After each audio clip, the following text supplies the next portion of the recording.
Welcome to the Spiritual Phoenix Podcast. I'm your host, Ross Cessna, and I bring you a weekly podcast about alchemy, spirituality, magic, mysticism, and more.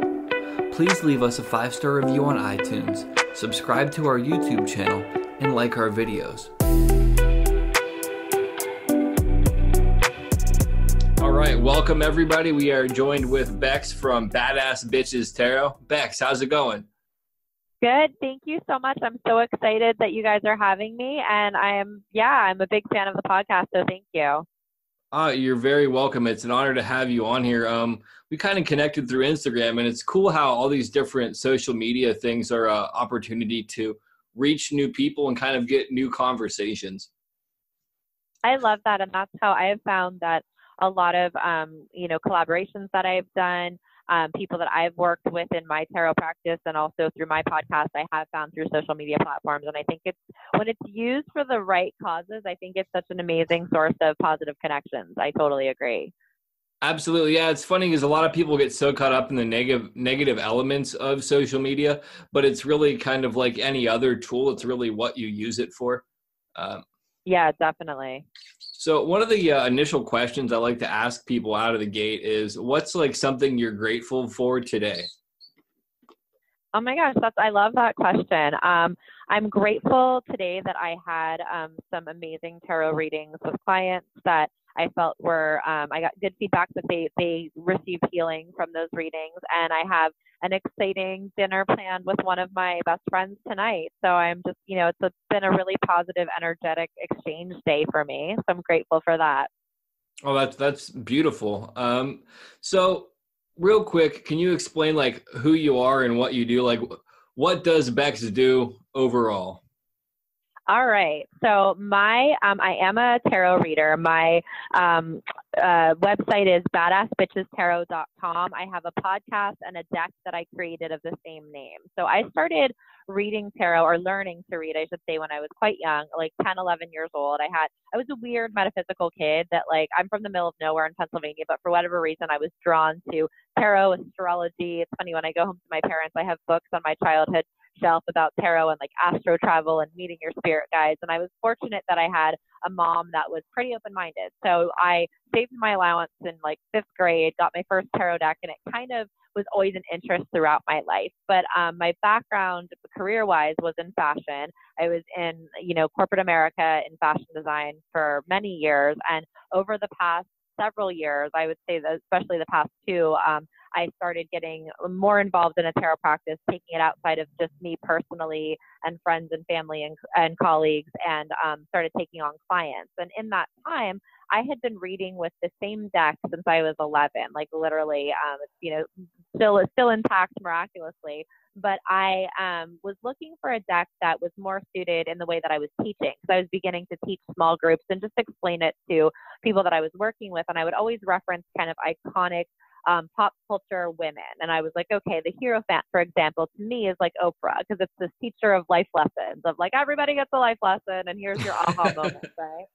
And so in doing this, I couldn't find, I was traveling all over, going to metaphysical shops in New York, LA, Amsterdam, Paris, and I couldn't find a deck that suited me. And so I had my aha Hierophant moment, if you will, that I really needed to create my own. So because of my background being in fashion, I hand illustrated the cards myself in 2018. And then the deck just came out at the end of October of 2018. And I've kind of expanded upon the events that I'm doing as a result of the deck in terms of teaching it and just really connecting with people in kind of a pop culture voice. I think that a lot of people can be intimidated by tarot that maybe didn't study it to the degree that, some readers have, that I have.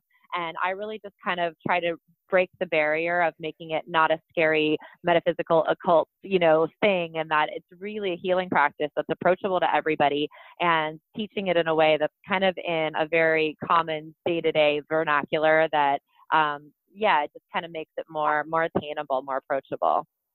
Oh, wow. There's a lot of stuff in there that like I have questions about. So like very, very first off, like what was your first deck, by the way?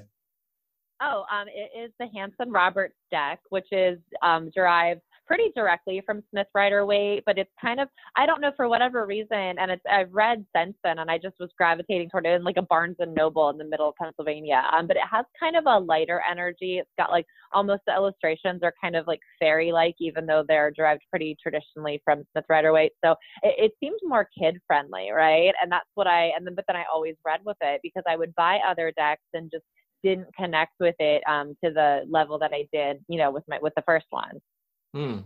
Yeah, I completely get it. I also like how you say Smith Rider-Waite, so it kind of gives everybody credit, because I'll either see it like put as Rider-Waite or Smith-Waite, and that way, the way you say it incorporates everybody who kind of participated in it. So that's it's a neat little lesson that I just learned from you there. Oh yeah, it's funny because I'm like a big nerd, so I've read a lot, more in my adult life. As a kid, I just played with the cards and I kind of just learned the visual aspects of the archetypes. But the older I got, I was really intrigued by the historical elements and have read a lot about Pamela Coleman Smith, and also Waite and Rider as the publisher, and Waite's practice in the metaphysical world with Golden Dawn. So I think that they're all really important, like practitioners or contributors to the deck. So that's my own way of my own verbiage, but that's how I call the deck when I speak about it. I definitely know. I appreciate that, because when I found out that it was really Pamela Coleman Smith that did all the work, and then she got discredited, and that I forget the other person, but anyhow, like, I just like how you phrase it. It's a lot better way of putting it. So one of the other things that I really wanted to bring up is how you talk about using like these pop culture references kind of in your deck. I find that to be a really good idea, because it does bridge the gap, because it's a lot easier for people to understand the concepts of the cards if it's in a more modern presentation of it. And I think that's like crucial. I really have a lot of admiration for that. And I also respect the fact that you took on such a big task of kind of reconceptualizing it. I mean, that's something I want to get to at a point in my life as well. What's your favorite card that you've created out of all of that?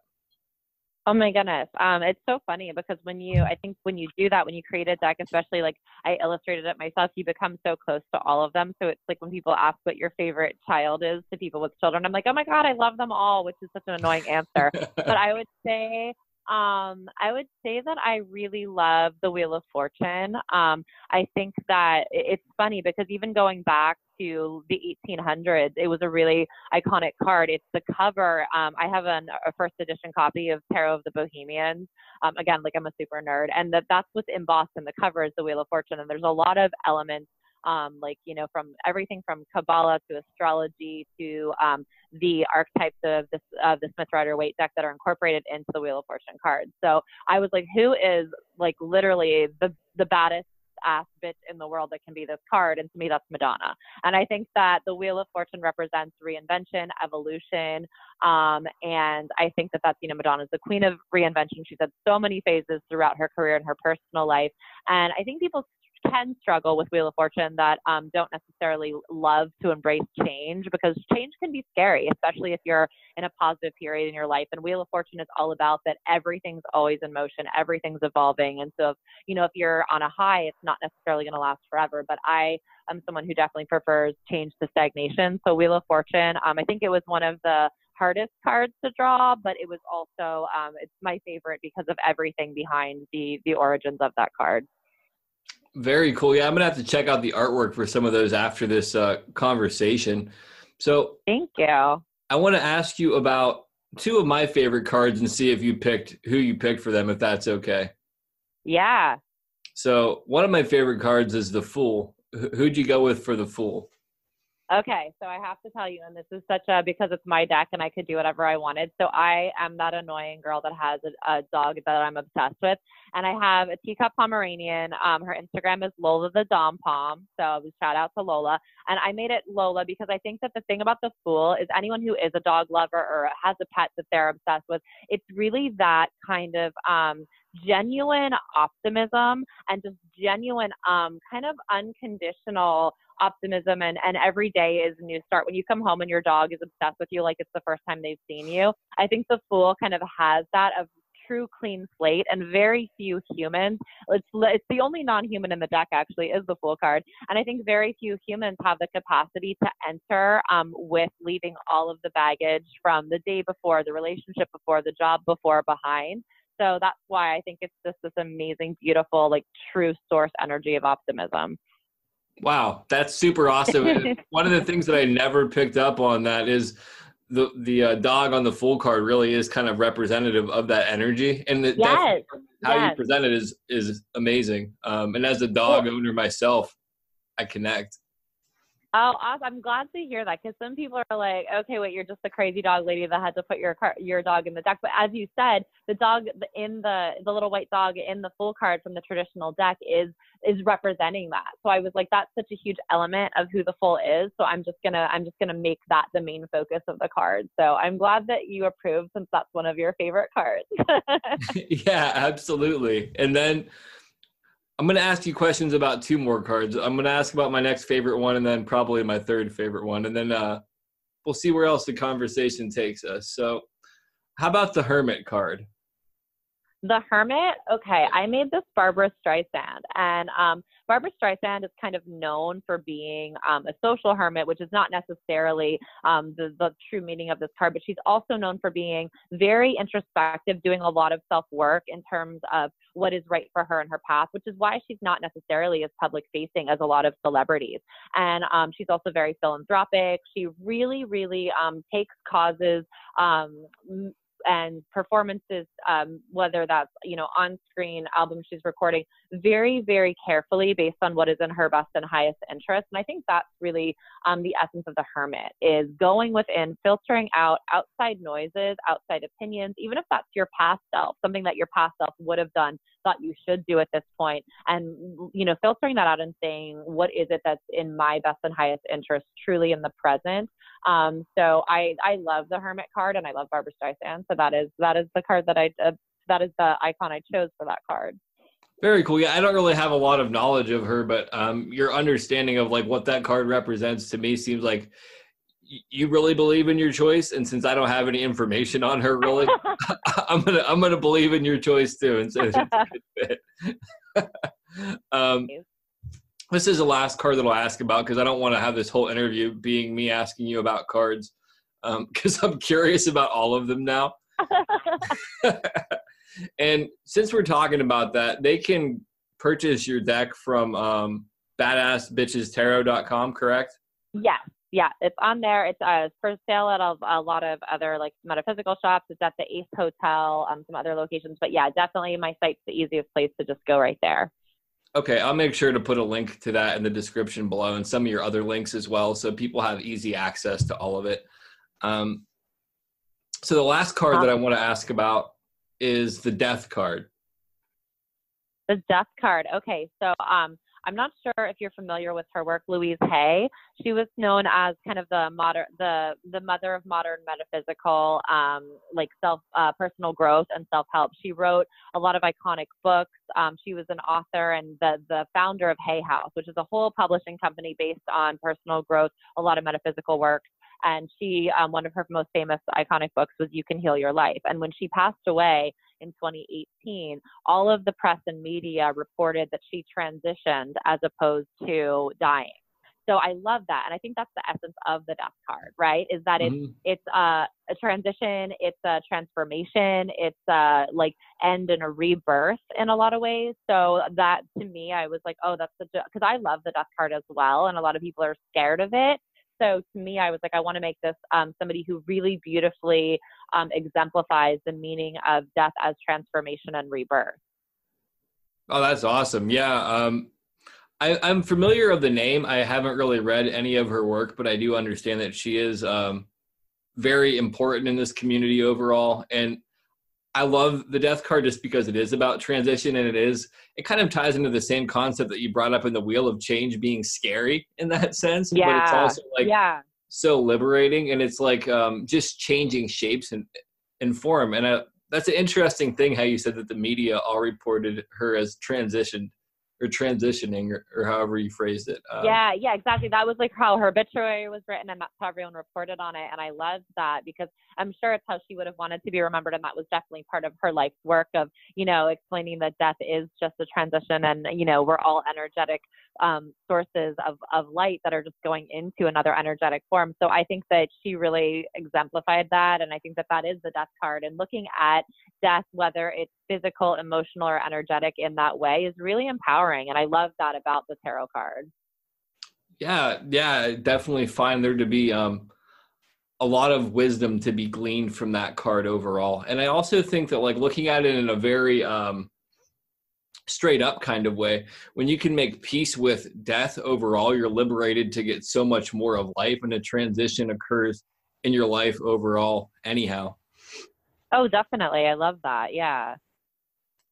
So you had talked about how you view tarot as like a way of like self-healing and stuff like that. And I definitely have encountered that in my own journey. Like, so much of my personal growth and self-development and healing from my past has come from the use of tarot. What was like your first experience with using it for healing? If you can feel comfortable getting into it, and like, how do you use it now in that same way?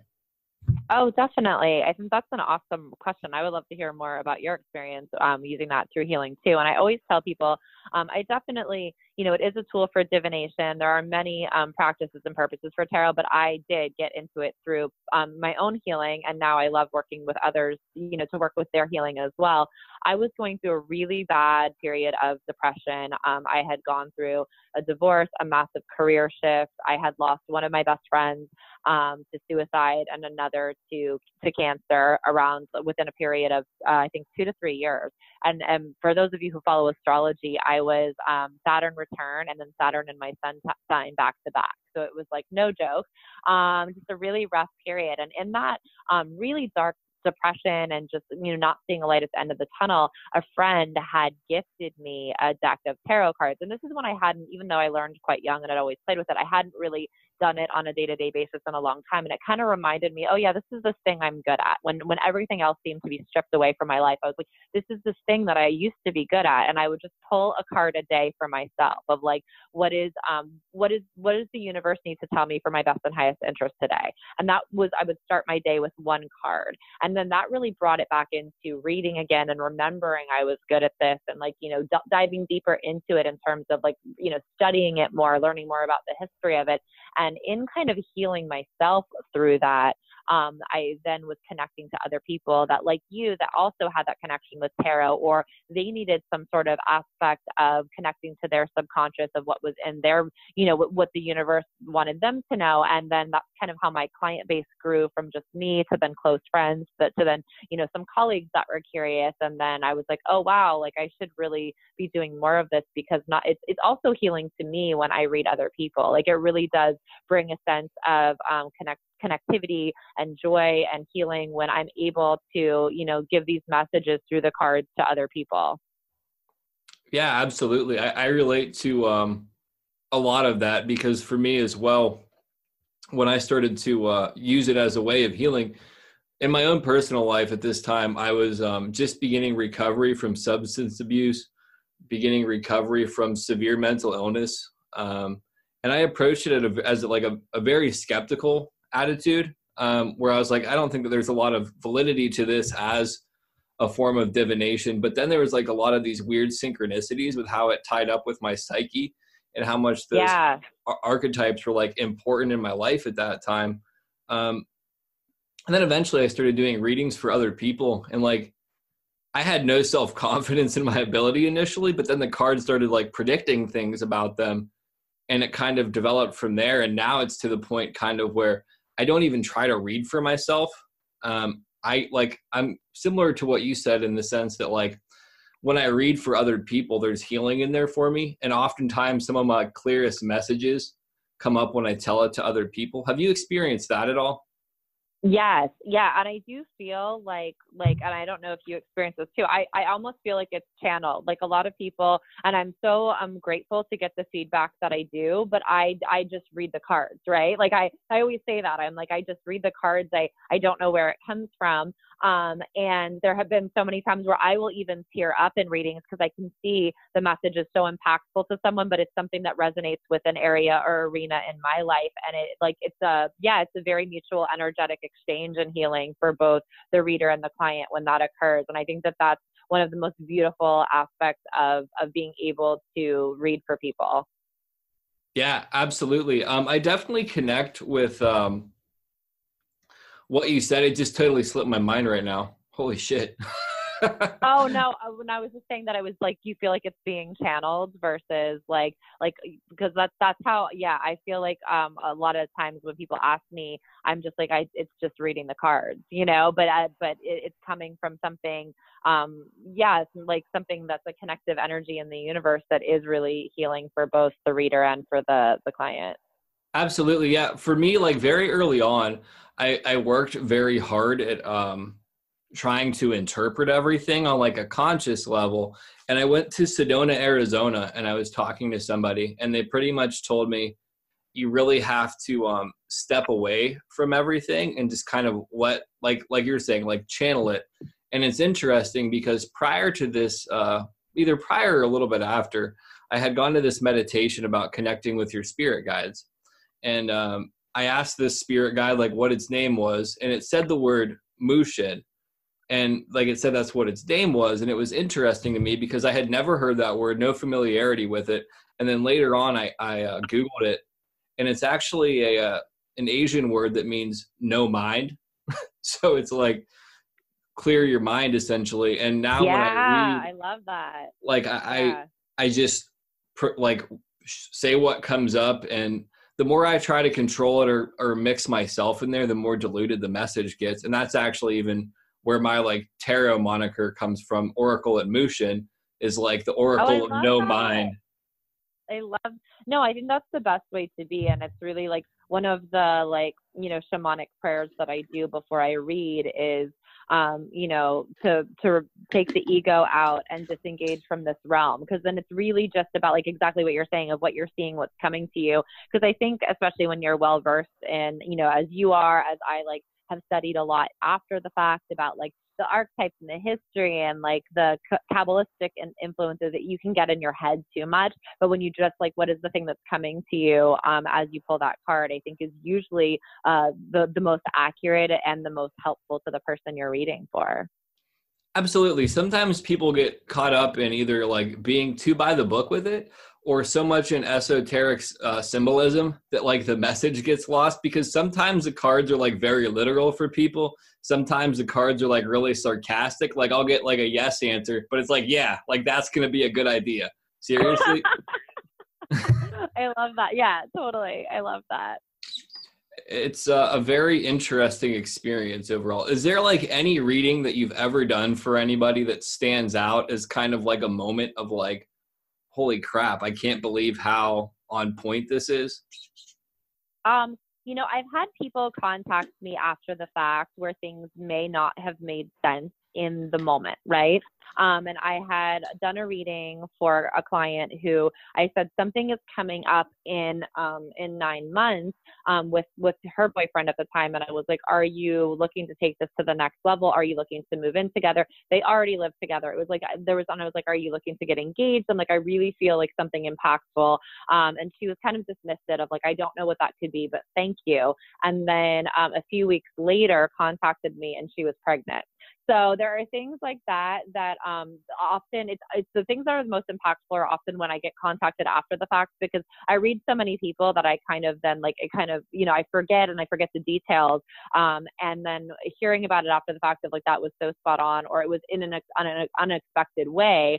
I always love that feedback, because then I feel less crazy, because a lot of times when I'm like, no, I'm definitely seeing this and I'm feeling it energetically, and when people are like, no, I can't even imagine what that would be, I'm kind of like, okay, and then let it go. So it's always good when there's affirmation around it. Absolutely. I have one more question before we take like a quick break.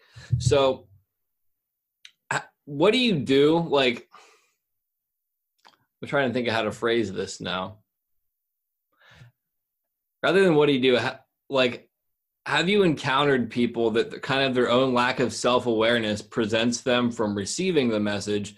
And how can you kind of help present it to them in a way where maybe they're able to digest it?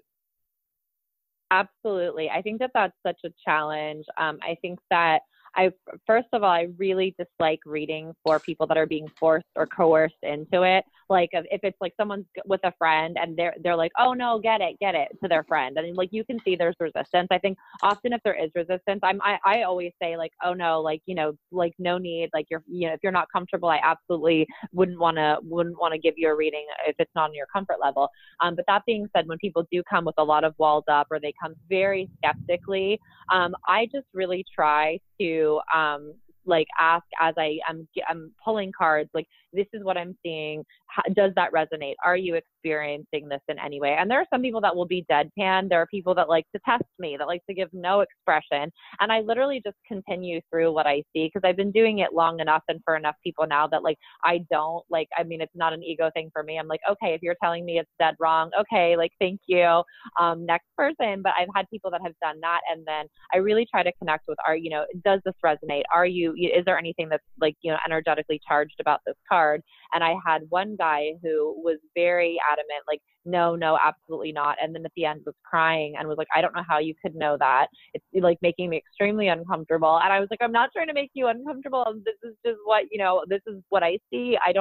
That's all I can tell you is what I see in the cards. And then he gave me a big hug at the end, was very, very gracious and very thankful. So I think that the best, you can do is try to meet people in that circumstance where they are and try to gauge their comfort level and say, how is this making you feel? Does this resonate? Is there anything that, you're experiencing when you see or this card or hear the description of what it is, what it means?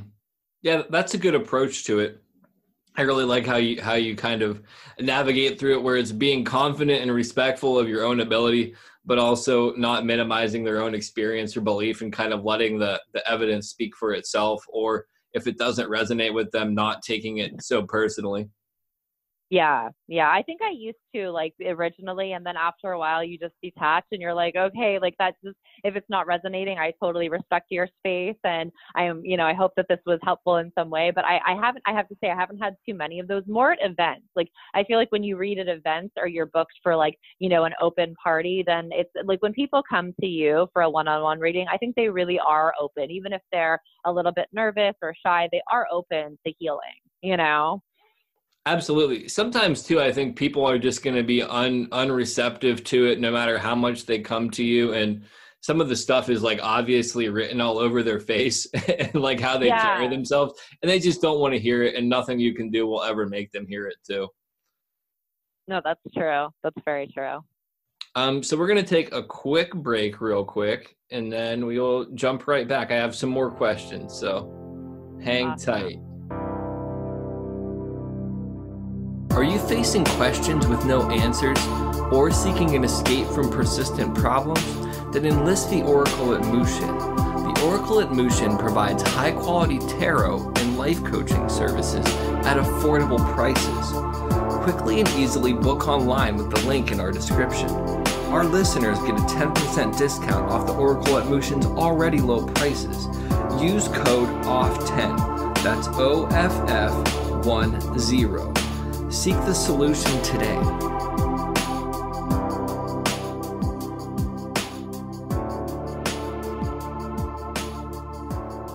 All right, we are back with round 2 with Bex from Badass Bitches Tarot. So in the first half, we largely talked about tarot and everything like that. From what I've gathered, you do some other stuff as well. Am I mistaken on that? My main focus is tarot. So I do one-on-one readings, I do events. I work a bit with numerology combined with tarot, but that is my main focus. And in the addition to that, like I said, it's more of like the event space. It's teaching. It's kind of energy work with tarot. Okay, let's talk about these other elements of it then. So like, what's some of the stuff that you teach? I just do small groups around. Most of it is intro to the cards. Like I said, my goal in creating the deck was really making it much more attainable and approachable. I have a podcast, Badass Bitches Tarot, as well. And on that, each week I go through kind of the cards of the week. I go through the lunar cycle astrologically where we're at. And then I also have guests on with their experiences with healing. And a lot of that, it's not all tarot readers. There are occasionally tarot readers, astrologists, Reiki practitioners, authors that are involved in the metaphysical space. And my biggest focus in that is really kind of hearing people coming out of the spiritual closet stories, because I always say, I find that like in this day and age, it's funny. It's still something that is a harder element to come out about. Like and I'm pretty woo-woo. I'm pretty out there. I mean, obviously I'm a tarot reader. I've done plant medicine ceremonies. I, practice a lot of healing modalities in terms of being a recipient and student thereof. So I'm pretty comfortable, but even in corporate settings with clients, you can find it like, oh, it's dipping a toe in the water to come out about like being this, like, in the spiritual realm. So I interview people about that, because I find that interesting of finding, and a lot of people that have transitioned from something that is more kind of in the material realm. Like I came from being, a global VP in the fashion industry in Manhattan to a tarot reader. And that's a big leap. So I always find it interesting of other people's stories of how they come out to friends, coworkers, people in their previous industries about when they're starting a new journey in spirituality, whether that's, practicing as a healer or just doing self-healing work for them, for themselves. Yeah, absolutely. I find that to be really fascinating as well, like seeing kind of what's the catalyst for people to transition into their spiritual journey, and really understanding the complexities of that, and then also finding like a lot of different parallels. Yeah, definitely. I think that a lot of people, it's what you said that you experienced in kind of connecting with tarot, and as did I go through kind of like a period of darkness. And I think that it's if you're familiar with Joseph Campbell's The Hero's Journey, I think that it's the people that kind of hear the call and they're like, okay, I'm going to do the hard thing. And those are the people that I'm so interested in, that I want to, be friends with. I want to learn more about. I want to learn from their journeys. Because I think that, a lot of people are tested, and not everybody is willing to do the hard thing. And that really interests me, of different people's paths and how they kind of, they do take the road less traveled. They do go through the hero's journey, and what are the trials and tribulations in following that path. Yeah, absolutely. It's interesting that you bring up Joseph Campbell, because on my own personal journey, that whole concept of the hero's journey is something that really has come up for me largely. And while I don't attribute like all of my transitioning in life to tarot specifically, it has been a fundamental part. And it's like right now I'm writing my second book, and it kind of goes through my whole journey, and it's going to really end at like the transformation and kind of where that's led me. But yeah. It's super fascinating to see what a great tool it is. And I'm going to misquote who said it, and I'm going to butcher this quote as well, but I'm sure you've heard it, and maybe you can get me in line with everything. But there is a famous, I want to say, demonologist or magician from like the 17th or 18th century who said, if you lock a man in a room with nothing more than a tarot, he can learn all the secrets of the universe. Are you familiar with that saying? Yes. Was it Aleister Crowley? No, it was somebody earlier than that, I think. Yeah. It's earlier than him? Okay. I want to say Eliphas Levi or Eliphas Levi or whatever, but I don't think it was him either. It's in that vein, though, like that time frame. Yeah, no, I think there are so many layers and so many, like, that you can continuously go through it and always be learning more and always seeing more layers and more sides to yourself and to just how, and aspects of your life, definitely. Yeah, certainly. That's one of the things now that, like, as I kind of look at stuff and I gain more information and then I look at the cards, they take on deeper and deeper meanings. There's something that I've heard about. I'm curious if you've ever done this, and it's where you visualize yourself entering into the cards and kind of seeing what else might be in the picture, like that you can't see because of the borders of the cards. Have you heard of this? Yes. I love that as a meditation practice. And actually, there's a fantastic book that's great at this time of year too, by Sasha Graham, if you're familiar with her work, called 365 Tarot Spells. And it's literally about kind of starting the day with the cards, and yeah, really, what is the energy, like going within, kind of going deeper into it. And I love that as a practice. I actually have that book on my bookshelf behind me, but it's like I have so many damn books I haven't had the time to read it yet. Yeah, it's a great one because, and it's funny, I just gifted it to somebody for the holidays because, you know, starting with the new year, it's great. I look at it every day. I have to say I don't necessarily I think I did when I got it, but I don't necessarily do every single day, but I kind of like glance at it and see what cards that she recommended, and kind of the embodiment of those cards is really interesting. Absolutely. I didn't use that book specifically, but I looked up some kind of love spell at one point, and it wasn't about attracting a specific person, more kind of attracting the right person. And it incorporated like using tarot cards that were relative to love and the things that you wanted to embody in it. And I found that interesting because when I started this whole process, like the concept of using tarot and spells was really kind of, I don't want to say foolish, but I guess that's the best way I can put it. And then the more that I've kind of delved into like a magical practice and understood more and more how powerful symbolism can be, and really understanding that these are like really complex stories that are in images, it made so much more sense to kind of actually incorporate that into spell work. Is that kind of your own experience in some ways, or? Oh, definitely. It's so funny that you brought this up because literally I was going to post, which I will do later, a video on my on CardZB on my Instagram, my tarot Instagram, about kind of a tarot spell for this new moon eclipse, because a lot of people I'm talking to this weekend, clients, friends, have said that just the energy is off for whatever reason. It's like very intense. Not necessarily terrible or traumatic. Some clients were experiencing negative aspects of it. And I said, I think that one of the most important things in this first new moon of the year, and also the fact that it's eclipse, is protection. So I was saying to channel the energy of Two of Swords, Queen of Swords, and Justice, of just boundaries, protection, and strength in this time, and knowing where your boundaries are, knowing to really fill your own energetic field, and just kind of meditate on those three cards. So I think that is such a powerful exercise in, you know, spell work, ritual, and meditation, is utilizing tarot cards that are appropriate to whatever it is that you're working to manifest or release. Well, yeah, that's super, super powerful. It's interesting you bring up the whole energetic thing, because I've definitely been feeling off. But one of the things that I've really found from as all these astrological shifts and all of this kind of space weather stuff goes on, that like the more you try to maintain yourself through it, kind of the more resistance you get to the negative pulls of it, or like the strength of it in some ways. What's your experience with that?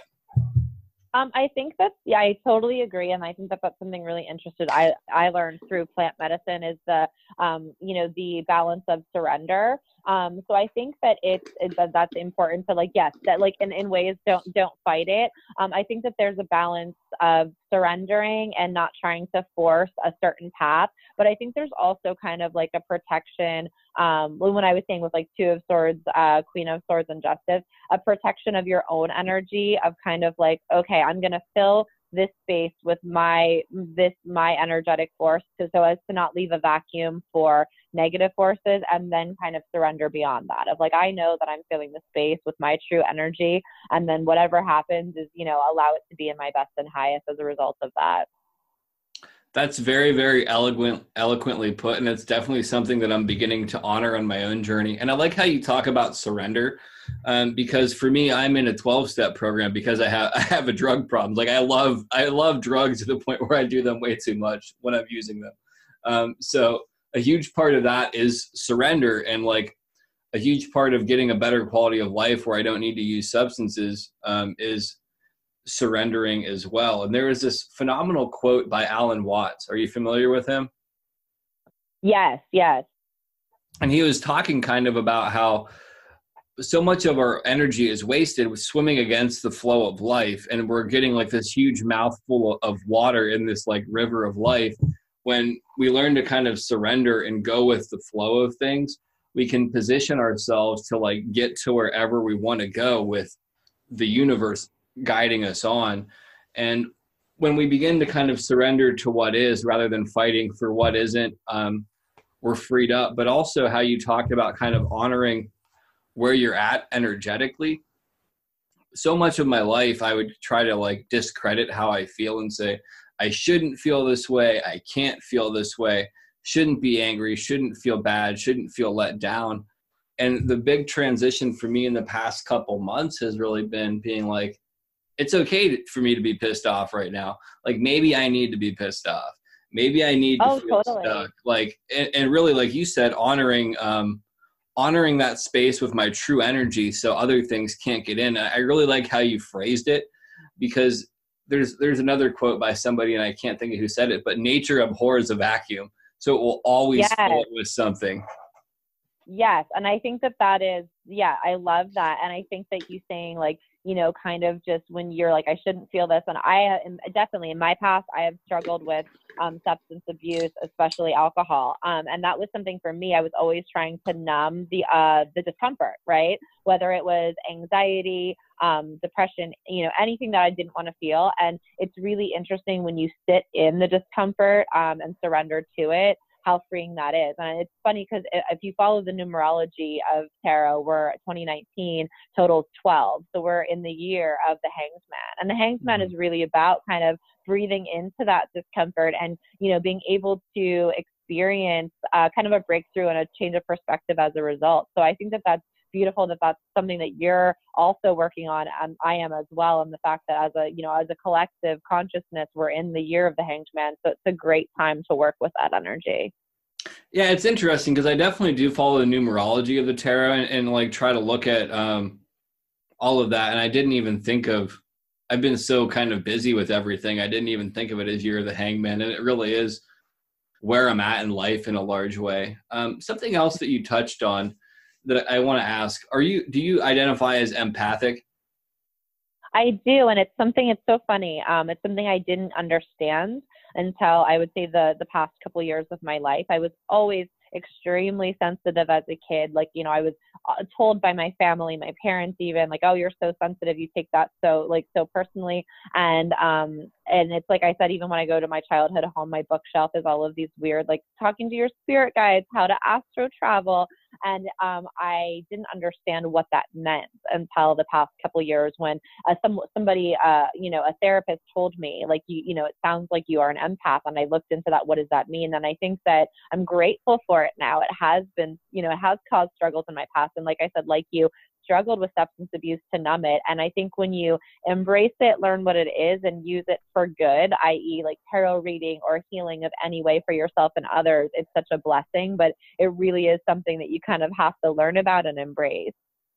I really love how you bookended that with like learn about and embrace, because I get really frustrated at times through social media where like being an empath is portrayed in like such a negative way, where people don't kind of take any vibrational responsibility, and they kind of make it seem like everybody is making them feel that way. And it really, in some capacity, in my own experience, I should say, I don't want to speak for everybody else, but in my own experience, it's really been a matter of really having to fine tune those sensors and adapt the ability to separate my self from these other people, but also learn how to use it in a more beneficial and empowering way. And it's like any other skill.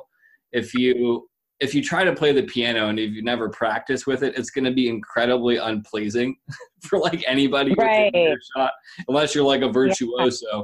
But the more you kind of practice and work with that, the more refined it becomes. And then you're able to really conduct yourself in a great way. Definitely. And yeah, I love that. I think that's the perfect analogy and perfect advice for people that are starting on that journey, trying to figure it out. I think that is like, yes, definitely. So I don't want to take up too much more of your time, but I do have maybe one or two more questions. So one of them would be for people that are new to this whole journey, like don't even have a deck of cards yet, but they want to get into tarot. What would be your best advice for them to start? I definitely think, get a deck of cards, and find one that resonates with you. Like I would say, there is the myth of like, oh, it should be gifted to you. I think it's so important that it resonates with you. So go to, if you have access to, like a bookstore, a metaphysical shop, and just look at a bunch of them, see what resonates with you, visually, emotionally. If not, go online. There's a ton. You can just, see what really feels good. Get a deck. And then, like I said, the practice that I did when I was, really getting back into it in my adult life was I would pull one card a day. And I think that is the most, it's a simple practice, but it's also, it gives you just one thing to focus on and to learn about for that day. And like, I would look at it and say, what does it make me feel? What is it, kind of energetically charge within me? And then after you do that exercise, then you can look up the meaning. I think that if you're starting out with like nothing, people can tend to want to just like study, memorize, and learn by rote, but it's better to really let it kind of have a connection with it. What does it mean to you? What is the imagery conjure up? What is it like? What does the number mean to you? And then you can go back of like, what is the traditional meaning? And kind of, it's funny, even Arthur Waite, the original author of the Smith Rider-Waite deck, who was a member of the Golden Dawn, in the first book he wrote, he said, by all means, create your own meaning. And that was back in like the 1910, when they wasn't as like kind of free flowing in the metaphysical world. There were more about rules and traditions. And I like that because I really do think here's a groundwork in terms of like a framework in terms of the guidebooks and the Smith Rider-Waite meanings, but really like interpret it for you. So when you're starting out, I think that's the best way to learn. Yeah, very well put. I would definitely, I second that. I echo that to a T. And then my final thing I would ask, first off, I want to say thank you for coming on. I really appreciate you taking the time out and having this conversation, and I hope to have you back at some point. I would love that. I would love for you to come on Badass Bitches Tarot as well. So let's set that up. And thank you so much. It's been incredible talking to you. Oh, thank you. Yeah, I'd be honored, and we can definitely do that. I really enjoyed this. The last thing that I kind of ask people to do is send us off with the closing message. So if you want, you can end the show however you see fit. Okay. So as a closing message, I guess, especially because we're, starting off 2019, we're going into the year of the Hanged Man.